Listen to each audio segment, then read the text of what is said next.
안녕하세요. 아침의 광장 손지민입니다.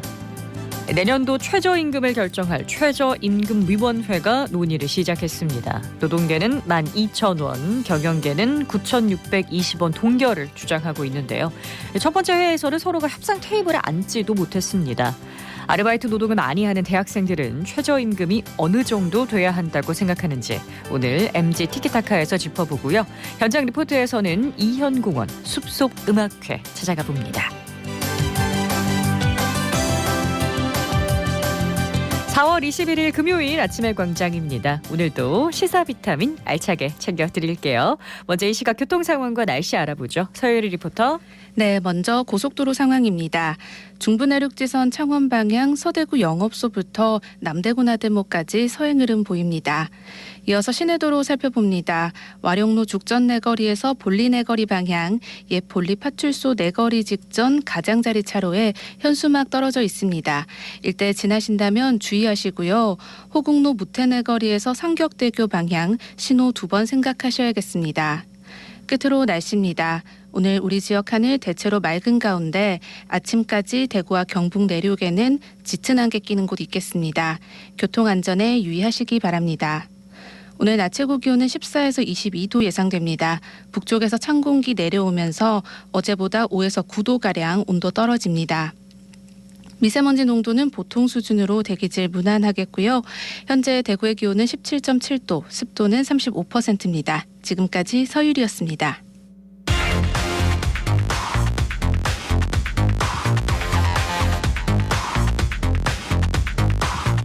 빠르고 정확하게, 명쾌하고 날카롭게 대구 경북의 오늘을 보는 KBS 대구 아침의 광장과 함께하고 계십니다. 아침의 광장 함께하고 계신 지금 이 시각 8시 32분 지나가고 있습니다. 대구 경북의 조간 브리핑으로 이어가죠. 오늘 아침 뉴스 대구신문 김수정 기자와 함께합니다. 안녕하세요. 네, 안녕하세요. 네, 첫 소식 볼까요? 네, 대구의 인구 유출이 지속되는 모습입니다. 어제 발표된 인구이동 통계에 따르면요. 지난해 대구의 순유출 인구는 11,519명을 기록했는데요. 네. 지난 1995년과 비교해보면 약 2.5배가량 증가한 수치입니다. 탈대구 시민이 가장 많이 찾은 타 시도는 서울, 경기, 대전 순이었습니다. 네. 반면 대구로 들어오는 인구는 급격하게 줄고 있는데요. 지난해 전국에서 대구로 전입 신고한 인구는 26만 5천 명으로 지난 1995년보다 50.3% 줄었습니다. 네. 순 유출도 문제인데 청년이 많이 나갈까 봐 그걸 걱정하잖아요. 어떤가요? 네, 맞습니다. 20대가 대구를 많이 떠났는데요. 네. 지난해에는 6,533명을 기록해 1995년보다 약 7배 늘었습니다. 체감 경기와 일자리 문제가 청년 인구 유출의 한 요인으로 꼽히는데요. 전반적인 인구 감소 문제와 더불어 타 지역으로의 청년 유출을 막기 위해 지역 일자리 확대와 미스매칭 문제를 적극적으로 해소해야 한다는 목소리가 나옵니다. 네. 이미 심각한 상황이니까 더 순유출이 늘어나는 건 막아야겠죠. 다음 소식 볼까요? 네, 내일이 지구의 날인데요. 환경부와 대구시가 오늘부터 27일까지 한 주간 기후변화 주간을 운영합니다. 내일은 오후 8시부터 소등 행사가 열립니다. 조명을 끄는 행동을 통해 에너지를 아끼고 지구에 휴식을 주자는 의미로 진행되는데요. 시청사, 공공기관, 디아크, 신천, 금호강 횡단교 등 대구 시내 주요 시설에 조명을 10분간 소등할 예정입니다. 네. 올해도 차 없는 거리를 볼 수 있나요? 네, 내일 오전부터 중앙로 대중교통전용지구에서는 대구 시민 생명축제가 진행됩니다.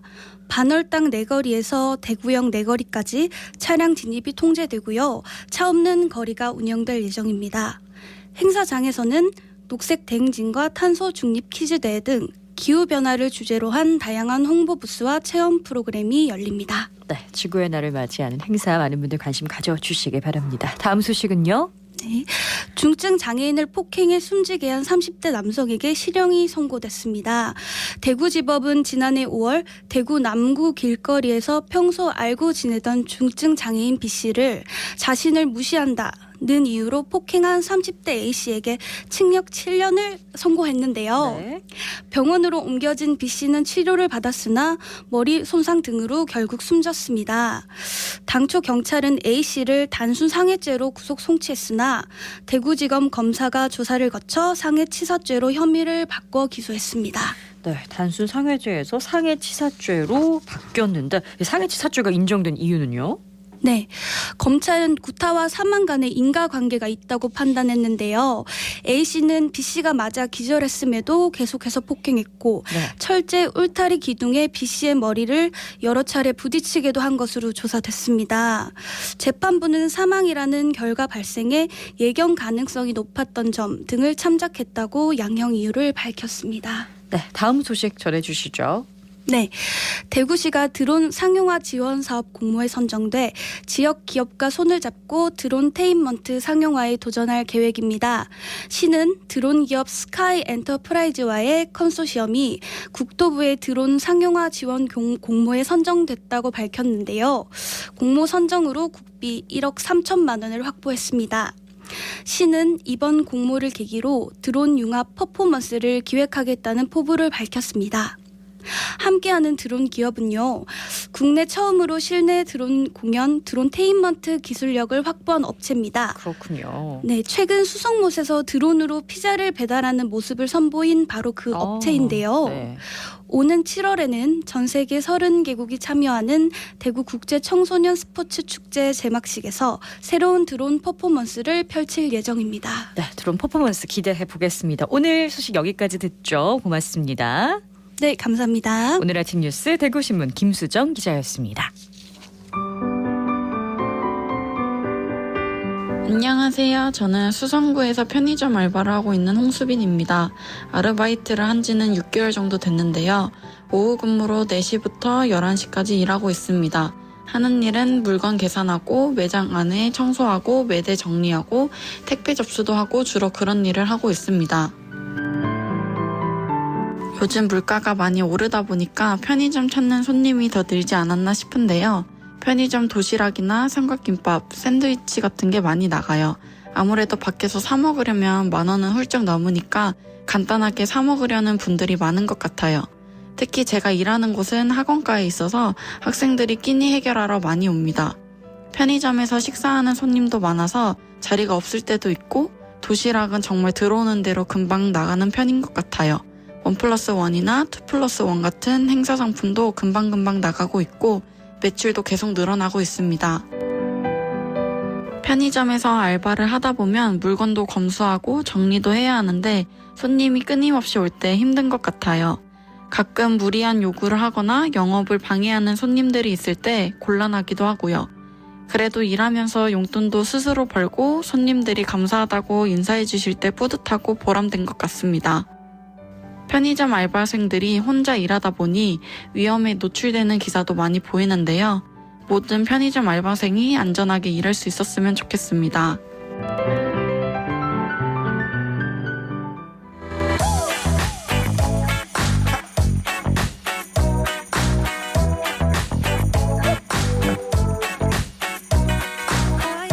MZ세대들은 정치와 사회 이슈, 삶의 문제를 어떻게 바라보고 풀어갈까요?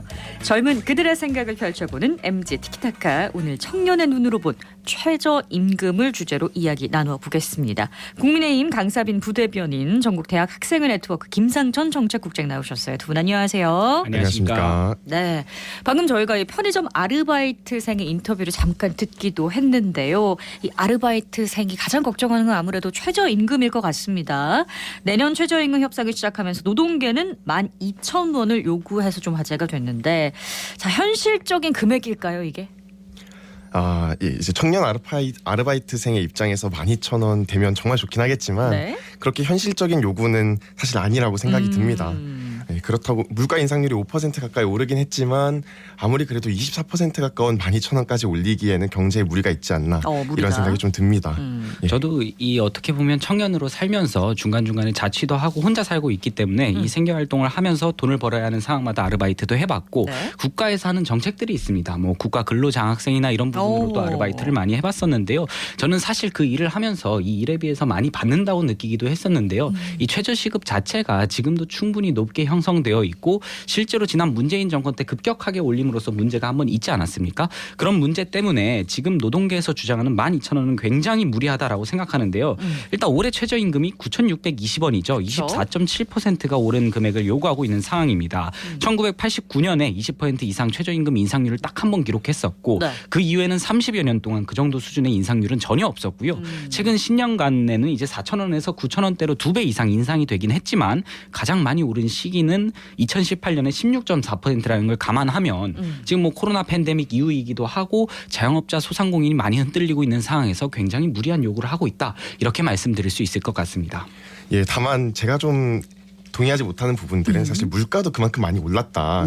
어떤 거시적인 경제 흐름의 변화 때문에 물가가 그 2배 가까이 오른 최저임금만큼 혹은 그보다 더 오른 상황이고요. 지금 또 보면 물가 인상률 5.1%인데 높죠. 이번에 10,000원으로 최저임금 인상돼도 3.9%밖에 인상이 안 되는 거기 때문에 사실 충분하게 좀 오른다. 청년의 입장에서 뭐 한 끼 먹으면 8,000원, 9,000원, 커피까지 한 잔은 10,000원 넘어가는데 최저임금이 10,000원이 안 된다는 건 받아들일 수 없다. 전 이렇게 생각합니다. 저 일단 그 커피를 왜 꼭 해야 되는지 모르겠고요. 충분히 최저임금을 가지고 어쨌거나 아르바이트, 일용직을 한다고 하더라도 뭐 밥 먹는 식대나 이런 거는 지연이 되고 밥 먹는 시간 역시도 나오지 않습니까?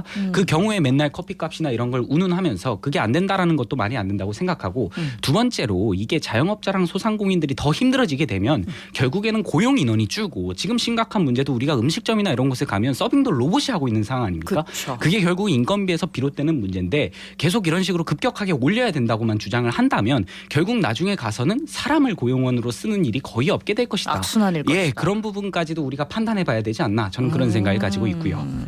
예, 아주 전형적인 사실 고정관념이라고 저는 생각을 하는데요. 네. 얼마 전에 그런 뉴스 나왔습니다. 사람이 막 10,000원, 11,000원 준다고 해도 요식업 종사하시는 분들 알바 자리를 정말 많이 늘려놔도 알바하려는 사람들이 없다. 그런 상황들 봤을 때 사실 최저임금이 좀 적지 않나.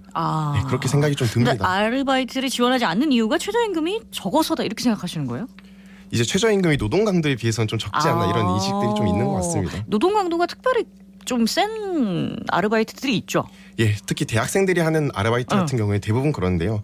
이제 뭐 아이스크림 매장이라던가 프랜차이즈 식당이라던가 이런 것들을 대부분 대학생들이 하게 되는데 네. 뭐 정말 노동 강도가 강해서 특히나 대학가 술집도 그렇습니다. 대학생들이 느끼기엔 최저임금을 받으면서 이런 노동 강도를 견디긴 어렵다. 이런 인식들이 많이 있는 것 같습니다. 근데 지금 제가 또 궁금한 게 최저임금을 다 잘 지켜가지고 주기는 하나요? 네, 이 부분도 아니라고 볼 수 있을 것 같습니다. 물론 대부분의 경우에는 잘 지켜주시는 것 같은데요. 네. 대구가 특히나 심한 게 사실 편의점 최저임금입니다. 7,000원, 8,000원 기본이고요. 대학가 같은 경우에는 학생들이 많기 때문에 6,500원까지도 제가 봤습니다. 얼마 전에 알바 공고에서요. 왜 그런 거예요? 그러니까 이것도 사실은 어떻게 보면 기득권의 문제라고도 볼 수 있는데요. 제가 이거 관련해서도 친구들이나 아니면 여자친구한테까지 이야기를 들어본 적이 네네네. 있었는데 이야기들을 살펴보면 결론적으로는 편의점 점주들끼리의 톡방이 있습니다. 근데 거기서 최저임금을 지키지 않거나 이런 거에 대해서 노동청에 신고를 하거나 아니면 후속으로 뭐 다른 조치를 취하는 알바생의 경우가 있으면 우리가 블랙리스트라고 하죠. 어머나. 그게 점주들 사이에서 등록을 하기 때문에 사실 이걸 막을 방법도 없고 어떻게 뭐 나쁘게 본다면 담합이라고도 볼 수 있는 담합. 네, 내용이라고까지 생각할 수 있는데요. 근데 이게 뭐 꼭 그런 알바뿐만이 있는 게 아니라 저 같은 경우에는 근로장학생을 했었는데 네. 이건 뭐 한국장학재단에서 주관하는 거기 때문에 저는 시급보다 이상을 받았음에도 절대 뭐 밀리거나 그런 경우는 없었지만 대구 지역의 편의점이나 다른 업종들을 보면 분명하게 최저임금보다 지급하지 않고 있는 곳들도 있는 상황입니다. 그러니까 여기서 더 나아가서 최저임금도 제대로 못 주고 있는데 더 올렸을 때는 이것들이 어떻게 이제 실행될 수 있을까에 대한 고민도 저는 필요하다고 생각하고요. 네, 이런 부분 대해서는 사실 저는 좀 공감하지 못하는 게 사실 관계부처인 고용노동청에서 편의점 담합 관련된 문제들 충분히 잘 해결해내야 한다. 강력하게 단속해야 한다. 이런 입장 좀 말씀드리면서 사실 편의점 점주도 힘든 분들도 있겠지만 그렇지 않음에도 불구하고 편의점이 그냥 7,000원, 8,000원 준다. 이런 편승 시류에 편승해서 안 주시는 부분들도 많기 때문에 사실관계 파악이 제대로 필요할 것 같고요. 편의점들 힘들어서 7천, 8천 주는 거 정당화한다. 이런 주장에는 저는 전혀 동의할 수가 없는 것 제가 같습니다. 그런 주장을 한 적은 없고요. 그러니까 제가 말씀드린 요지는 어쨌거나 편의점들도 지금 당장 최저시급을 맞춰서 주지 못하는 상황인 경우도 더러 있지 못하는 않습니까? 건지 안 하는 건지 근데 모르는 그런 거죠. 경우도 있는데 그런 경우에서 봤을 때 우리가 최저시급을 또 24% 올린다면 오히려 이렇게 법을 지키지 않는 행위가 더 늘어날 수밖에 없지 않느냐. 그런 부분도 생각해 봐야 되고 지금 사실 이 얘기까지는 안 꺼내려고 했는데 우리가 원래 이 지역이나 아니면 이렇게 주변에 돌다 보면 땡땡땡 24가 붙은 상호를 가지고 있는 편의점들이 많지 않습니까? 네. 근데 그 상호가 붙은 편의점 중에서 요새는 24시간을 하는 곳이 없습니다. 근데 그게 본사도 그렇고 대부분의 가맹점주들이 하는 말도 결국에는 인건비를 감당하지 못하는 상황이 되기 때문에 벌어지는 일들인데요. 그 인건비를 감당하지 못하는 상황은 아까 말씀드렸듯이 코로나19 팬데믹이 장기화가 됐고 그 상황에서 많은 업주들이 피해를 입었는데 그 성장세 자체가 너무 더디다는 겁니다. 그러니까 그런 부분도 충분히 고려를 했을 때에는 충분히 이번에 최저임금 인상 관련해서는 급하게 나갈 필요는 없지 않느냐. 이걸 꼭 짚고 넘어가야 될 것 같고요. 일단은 관습적으로 임금을 덜 주는 건 반드시 우리가 고쳐야 한다는 건 모두가 동의하는 부분일 거예요. 대학생들 가운데 학비나 생활비, 그러니까 생계를 위해서 아르바이트하는 분들도 굉장히 많단 말이에요. 이분들 입장에서는 최저임금이 아주 중요할 것 같은데 피부에 와닿는 부분 아닐까요? 예, 특히나 그렇죠. 사실 저 같은 경우에도 제가 알바를 해서 생계를 유지하고 있는 상황인데요. 지금 주 15시간 한 달 일해도 사실 60만 원이 채 안 되는 금액을 받습니다. 대학생의 입장에서는 사실 알바도 하랴 공부도 하랴 정말 최저임금 받으면서 알바하면 그다지 생활을 하는 데 있어서 충분하게 받는다는 느낌은 없고요. 11,000원, 1,500원 이렇게 받아야 60만 원대 초반 혹은 60만 원대 후반까지 끌어오르는데 그렇게 해야지 좀 이제 먹고 살만 하지 않냐 이런 인식들이 제 주변 대학생들을 통해서도 확인되는 부분인 것 같습니다. 뭐 저도 이제 대학생 신분에서 뭐 아르바이트도 많이 해봤고 어떻게 뭐 크게 보면 지금 제가 하고 있는 이 방송 역시도 아르바이트가 될 수 있다라고 생각을 합니다. 네. 근데 어쨌거나 지금 나오고 있는 이 액수 자체는 제가 아까 말씀드렸던 결국에는 아르바이트 자리가 어느 정도 나올 수 있는가 역시도 여기에 포함이 돼 있기 때문에 꼭 신경을 써야 되는 부분이라고 생각합니다. 제가 이제 두 분이 아르바이트 경험이 풍부하시기 때문에 여쭤보는 건데 그 아르바이트를 하다 보면 이 업주의 입장에서 또 생각을 좀 하게 될 것 같거든요. 어떤가요? 근데 그런 측면들이 있기는 하죠. 근데 다만 저는 좀 구조적인 얘기를 하고 싶은데요. 이게 을과 을의 싸움이다 이런 말씀 좀 드리고 싶습니다. 최저임금 점주들 입장에서 많이 어려울 수 있지만 그거보다 점주들을 더 어렵게 하는 건 사실 한 건당 몇천 원씩 하는 어떤 배달앱 수수료라던가 카드 수수료 그리고 천정부지로 치솟은 건물 임대료 이런 것들이 사실 더 힘들게 하는 것이지 최저임금이 과연 어렵게 하는 것인가 주요한 원인인가 저는 거기에는 동의할 수 없다 이런 말씀 좀 드리고 싶고 건물주나 이런 배달 수수료 이런 것들에 대해서 소상공인 분들이 더 적극적으로 어떤 해결을 하기 위해서 노력하시고 또 우리 알바생들도 이런 부분들에 있어서 같이 연대해야 하지 않나 이렇게 생각을 합니다. 근데 뭐 한 가지 자명한 부분은 어쨌거나 소상공인과 자영업자가 죽어가는 상황이라는 건 뭐 누구나 동의하는 사실일 거라고 생각하는데요. 일단 소상공인 연합회에서 이번에 그 12,000원으로 노동계에서 주장했지 않습니까? 그 다음에 나온 내용들을 보면 사업체당 영업이익이 코로나19 팬데믹 직전인 2019년과 비교해 크게 줄어든 이유 회복세가 더디다고 강조를 하고 있고요. 최저임금마저 상승하면서 고용원이 없는 1인 자영업자 수가 늘고 있다. 1인 자영업자 수가 늘다. 이 부분을 저는 조금 주목해야 된다고 생각하는데요. 어쨌거나 더 이상 고용을 하지 않겠다라는 정서도 소상공인과 자영업자 사이에서 나오고 있다는 점. 고용 절벽으로 갈 수 있다. 그렇게 된다면 오히려 일하고 싶은 사람들도 이 급격하게 오른 최저임금 때문에 일할 자리가 없어질 수도 있다는 점까지도 같이 고려해봐야 된다고 생각합니다. 예, 아까랑 다시 반복되는 것 같은데요. 결국엔 구조적인 문제입니다. 최저임금 때문에 소상공인 어려운 게 아니고요.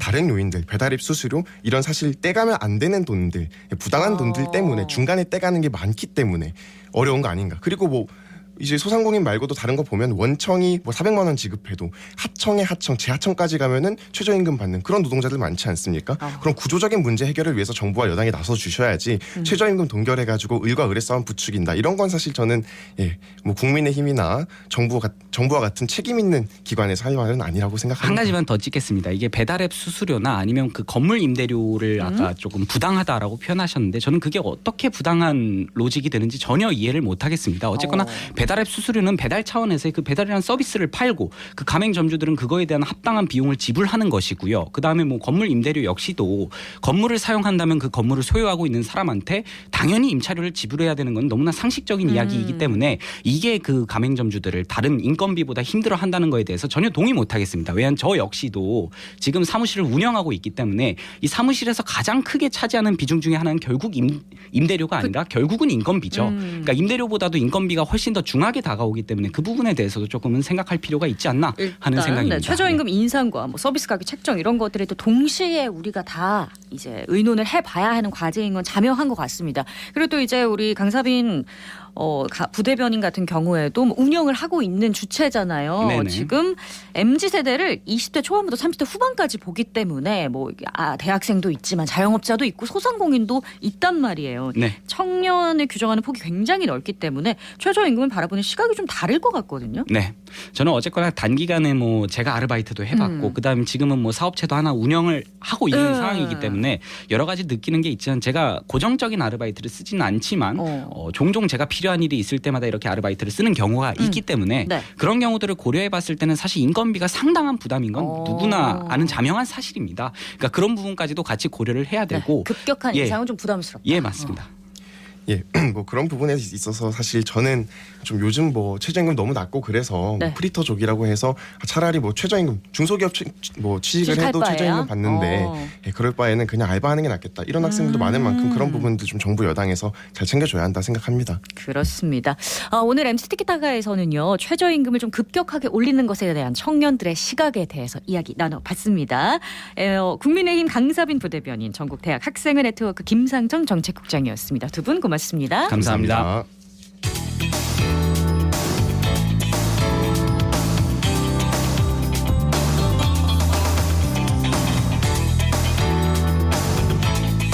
자연과 음악을 가까이 하는 어린이들은 정서적으로도 안정되고 사회성 발달에도 도움이 된다고 하더라고요. 대구시 서구문화회관에서 어린이들을 위한 숲속 음악 소풍 행사를 열고 있다고 해서 현장을 서하나 리포터가 다녀왔습니다. 어서 오세요. 네, 안녕하세요. 저는 숲속 음악 소풍이 열린 이현공원 잔디광장에 다녀왔는데요. 아이들이 좋아하는 동요와 함께 춤도 추고 풍선 아트, 마술쇼 같은 다양한 프로그램이 펼쳐졌습니다. 아름다운 봄꽃과 따뜻한 햇살, 그리고 아이들의 웃음소리로 가득한 선물 같은 시간이었습니다. 현장으로 함께 가보시죠. 하나, 둘, 시작! 반대손! 양손! 새끼손가락 아기뿔! 300점! 네, 안녕하세요. 반갑습니다. 저는 대구 경북에서 레크레이션 강사로 활동하고 있는 차명준입니다. 반갑습니다. 자, 오늘 전체적인 진행을 했고요. 아이들이 좋아하는 노래로 율동 그리고 레크레이션까지 함께했습니다. 날씨가 오늘 너무 뜨거웠는데도요. 거기에 우리 아이들까지 이 열기가 뜨거우니까 제가 너무 지쳤어요. 우리 아이들의 해맑은 미소를 보면서 저도 신나게 재밌게 했던 것 같습니다. 자, 우리 아이들을 위한 놀이들이 점점 줄어들고 있잖아요. 이런 프로그램들이 널리 확산이 되어서 아이들이 정말 웃을 수 있는, 진정으로 웃을 수 있는 그런 날들이 빨리빨리 왔으면 좋겠어요. 네, 안녕하세요. 풍선 퍼포머 도민영입니다. 오늘 풍선을 이용해서 이제 풍선을 큰 걸 만들어서 아이들한테 나눠주는 그런 공연을 했습니다. 아이들이 너무 좋아하는 모습, 선생님들까지 또 받고 싶어하는 모습 보고 너무 즐거웠습니다. 아이들이 꿈입니다. 그래서 그 친구들에게 꿈을 주고 싶어서 평소에 보지 못했던 한 2m 정도 크기의 풍선도 만들어서 주고, 그래서 아이들이 꿈을 꾸는 그런 아이들이 되었으면 좋겠습니다. 대형 풍선 또 레크레이션까지 많은 분들이 준비를 하셨네요. 네, 이날 음악 소풍에는 어린이집과 유치원에서 신청을 해서 900명 정도 되는 많은 어린이가 함께 했는데요. 자연이 있는 넓은 공간에서 진행돼 산책을 나온 시민들도 우리 아이들의 모습을 보면서 행복을 전해받는 시간이었습니다. 아이들과 어린이집 교사 얘기도 들어봤습니다. 지산사동 어린이집 김지원입니다. 풍선 받는 게 제일 재밌었어요. 이런 소식도 나오면 좋겠어요. 당일날 유치원 박원우입니다. 아저씨가 풍선 만들어주는 게 재밌었어요. 친구랑 같이 나오니까 좋아요. 네, 안녕하세요. 저는 비산사동 어린이집 다니고 있는 교사 정지은입니다. 오늘 숲속 음악 소풍이 이영공원에서 있다고 해서 저희들이 참여할 수 있게 되었습니다. 다양한 문화 즐길 거리가 많은 것 같은데 아이들이 가장 좋아하는 동요를 듣고 율동도 신나게 하고 또 풍선 만들기도 아이들이 굉장히 좋아하는 것 같습니다. 오늘 날씨가 비가 올 수도 있다 해가지고 걱정을 많이 했었는데 그하고 완전 달리 오늘 날씨가 너무 좋아가지고 아이들이 바깥에서 신나게 즐길 수 있어서 너무 좋았던 것 같습니다. 네, 춥지도 덥지도 않은 나들이 하기 좋은 계절을 맞아서 야외에서 소풍을 하는 날이 오니까 정말 좋네요. 네, 맞습니다. 코로나로 그동안 멈췄던 숲속 음악 소풍이 다시 열렸는데요. 서구문화회관에서는 아이들을 위한 행사뿐만 아니라 이연공원이라는 우수한 자연환경을 활용해서 연간 평균 40회 정도의 기획 공연을 개최하고 있다고 합니다. 이번 숲속 음악 소풍 그리고 이현공원에서 진행되는 공연에 대한 더 자세한 이야기 담당자에게 들어봤습니다. 안녕하세요. 저는 서구문화회관 문화사업팀에서 공연기획을 담당하고 있는 김상욱입니다. 숲속 음악 소풍은 이연공원의 우수한 자연환경에서 서구의 꿈나무들이 자연스럽게 음악과 공연을 감상하고 체험하고자 준비하였습니다. 네, 무엇보다 코로나라는 긴 시간을 지나서 아이들을 대상으로 개최하는 여러 공연에 부모님들과 아이들 모두 환하게 웃는 모습을 볼 수 있어서 서로가 더욱 기쁜 것 같습니다. 주최하는 저희 서구문화회관에서는 무엇보다 아이들의 안전을 우선하여 공연을 준비하였습니다. 네, 저희 서구에서는 이연공원에서 매년 서구의 굵직한 공연들을 개최하고 있고요. 5월에는 이연공원 숲속 열린 음악회를 개최합니다. 많은 대구 시민 여러분과 경북도민께서 KTX 서대구역을 이용해 관람하러 오시길 기대하고 있겠습니다. 이번 숲속 음악 소풍과 함께 앞으로도 많은 어린이 행사를 개최를 해서 아름다운 자연환경에서 더 재미있고 즐겁게 뛰어놀 수 있는 환경을 조성하고 공연장에서도 아이들이 즐겁게 공연을 관람할 수 있도록 많은 프로그램을 준비하도록 하겠습니다. 이연공원 숲속 음악 소풍은 오늘 오전 11시부터 정오까지 마지막 프로그램이 열리고요. 5월에는 숲속 열린 음악회로 대구 시민들에게 찾아온다고 합니다. 더 자세한 사항은 대구 서구문화회관 홈페이지를 참고해 주세요. 네, 서은아 리포터 소식 잘 들었습니다. 고맙습니다. 네, 감사합니다. 오늘 대구 낮 최고 기온이요 20도 정도로 예상이 된다고 합니다. 대구와 경북 지역이 낮부터 기온이 뚝 떨어지고 황사 유입으로 공기도 탁해지는데요. 주말에도 미세먼지 농도가 나쁨에서 매우 나쁨 수준을 보일 거라고 합니다. 날씨가 아주 변덕스러운데요. 건강관리 잘 하셔야겠고 외출하실 때는 황사와 미세먼지 주의하셔야겠습니다. 4월 20일에 아침의 광장이 준비한 소식은 여기까지입니다. 고맙습니다.